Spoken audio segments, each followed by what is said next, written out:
What is that flower arrangement that you have behind you? Oh, this whole thing?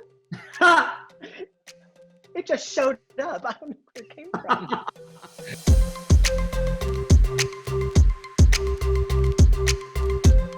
Welcome to this week's edition of Report Card at Home. I'm Leigh, I editor at WWD. This is Alex, our style director. And we are here today with Kristen, who you know and love from the big flower fight on Netflix. And we are going to talk florals in fashion. Groundbreaking. Yeah, Florals for spring. Groundbreaking. Had to. First up, we're doing j.lo at the Grammys. One of the most iconic celebrity red carpet moments ever. I think that she looks amazing. First of all, what must it be like to have the confidence to wear so little, right? Not a corset, not a girdle, no nothing holding her in. It's like truly an act of God. What really just gets me is the double stick tape, right?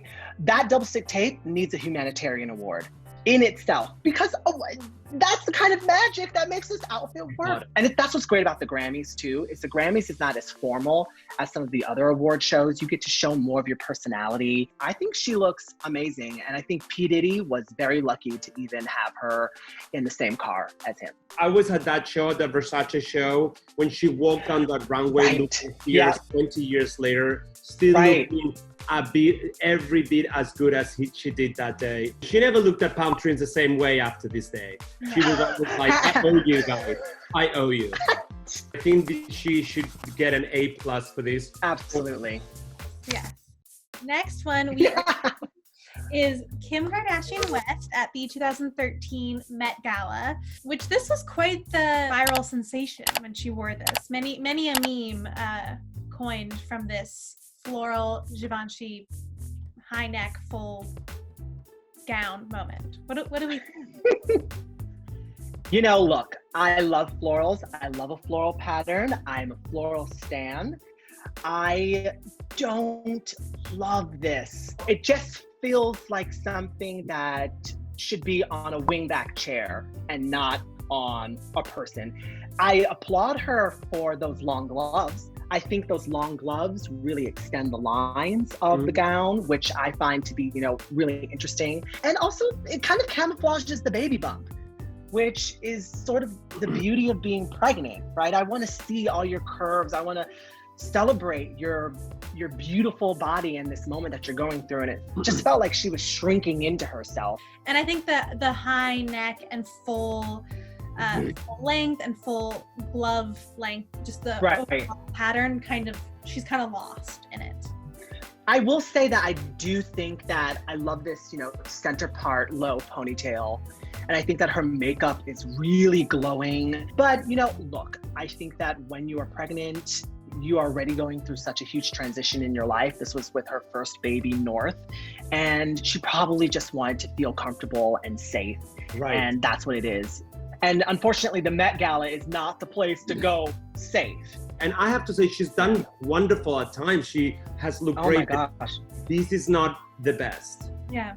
And I think she grew. That Mugler, the wet one. The wet one, that was insane. Like, did she have her rib removed? Like, she looked incredible. She looked like she was poured into that dress. This was just, a humble beginning for her. So yes, C minus is the way, unfortunately. Yeah.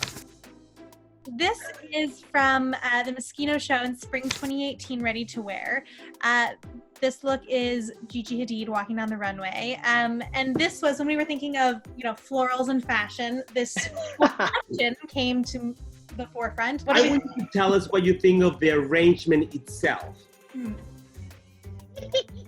I'm looking for the words. It would never leave my store, this bouquet. I think that this is actually a celebration of flowers. I think that there's something sort of prescient about having these flowers as they're blooming down the runway as an art piece.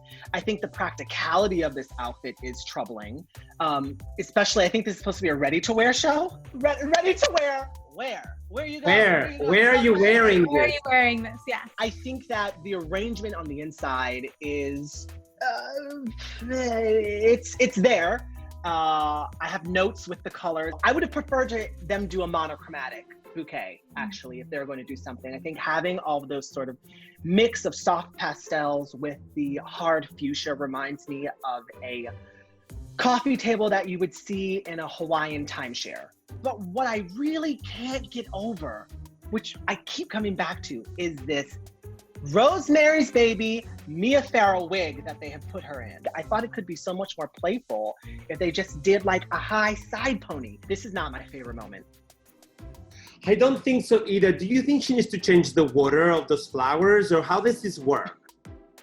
I think that those flowers do need a fresh cut. I mean, I have to tell you though, however, as a concept, I think it's an A+. Yes. Think of these as a creation of like an overall like new idea of how to present a dress is amazing. Yeah. But they should have called 100%. you. They should have called you, Kristen, about they should have. And the color combination. That's yes, Jeremy Scott. Hi, Jeremy Scott. Call a girl up. I will help you out next time. This is exactly what I was talking about.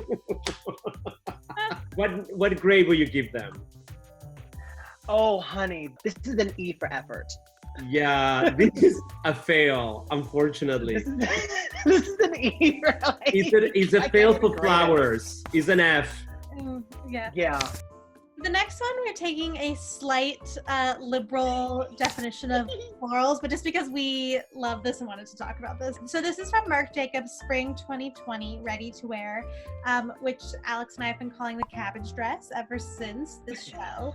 And I can't unsee it now. But she also looks she's such a happy cabbage. My question to you, Kristen, is do you use vegetables ever in your flower arrangements? Oh, absolutely. I think using what nature gives you is always part of a designer's mission. And I think we're sort of seeing that throughout all of these pieces that we're looking at. I love this piece because it is so much fun.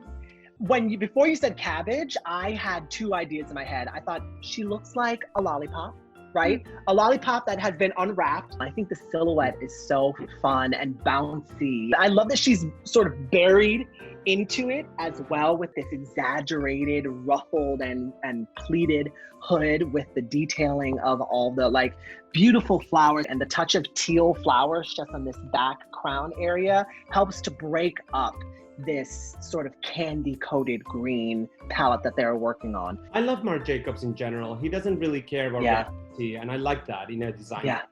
It's like, whatever, we already have the gap for everything else, a unique look. Let's go into fantasy, you know? I also would just love to wear this around the house and watch some TV. Like, could you imagine how cozy that must be, right? You're all like, come on. Your little cabbage. Yeah, you're cocooned in, just need a giant straw so you can just be like, all day, don't talk to me, I've got my shield on, leave me alone. I would give this an A. I love it. I think so too, yeah. Last but not least, we have McQueen Spring 2007 Ready to Wear. I think this was a defining moment in the floral gown trend. I think that it has such detail in it that most people may not understand. They actually are mixing materials in this. There are dried flowers that have been applied to the lower half that have been mixed in with fabric flowers that they have hand sewn and handcrafted.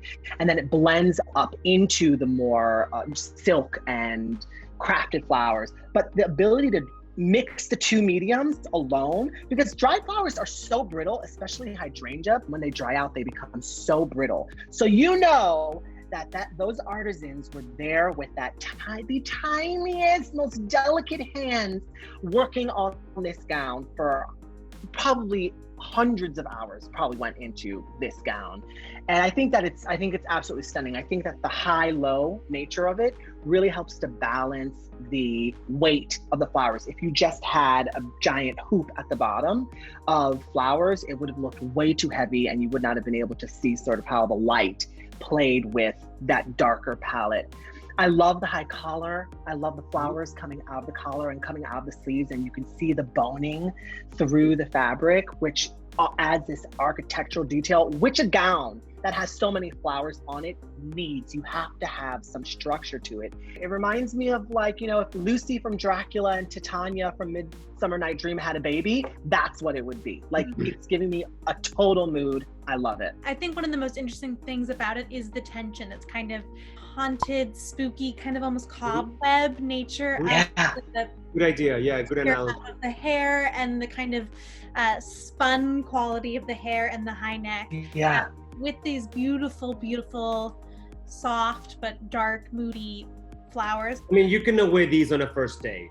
No.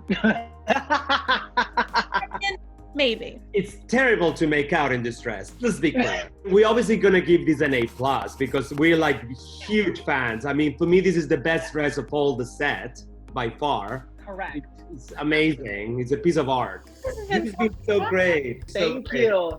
You should come and visit us when we can see each other. We would love to see you in New York. Come to the office. We can do more stuff together. Fashion and flowers, I'm there.